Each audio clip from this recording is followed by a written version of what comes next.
今回はソフトはばきの貼り方をご紹介します。ソフトはばきは壁と床の見切りとして使用される塩ビ製の化粧部材です。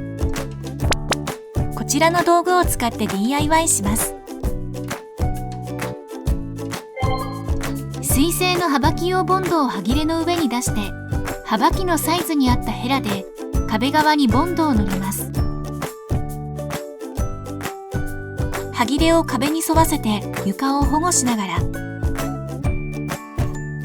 ボンドの貼り付け可能時間内で貼れる範囲に塗ります。ソフトはばきを壁面に貼り付けて、ローラーでしっかり圧着します。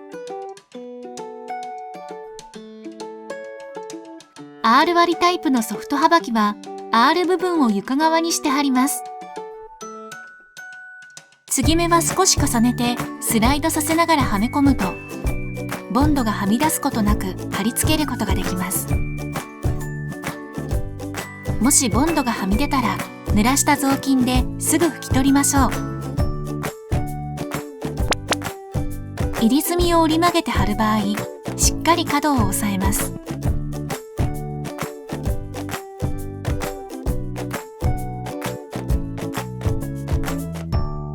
入り墨に継ぎ目を作る場合、角までの長さでカットして、角の R 同士が重なる部分の片方を切り落とします。はばきのカット面が入り墨側になるように貼り付けます。R 部分をカットしすぎると隙間が空いてしまうので注意しましょう。出墨の角は隙間がないようにしっかり折り曲げて貼り付けます。ドライヤーで温めると柔らかくなって折り曲げやすくなります。隙間がある場合は瞬間接着剤を流し込み押さえて固定します。出墨の近くに継ぎ目が来る場合はカットした部材で1枚目を貼り始めて全体をずらします。速乾ボンドを使う場合ははばきと壁面の両方に塗ります。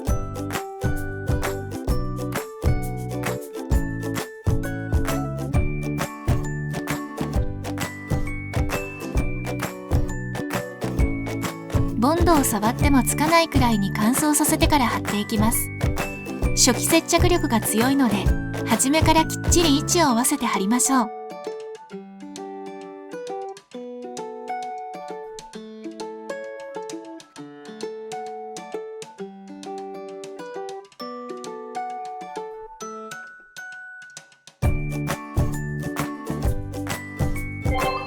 粘着剤付きのソフトはばきは、裏面の剥離紙を剥がして貼るだけ。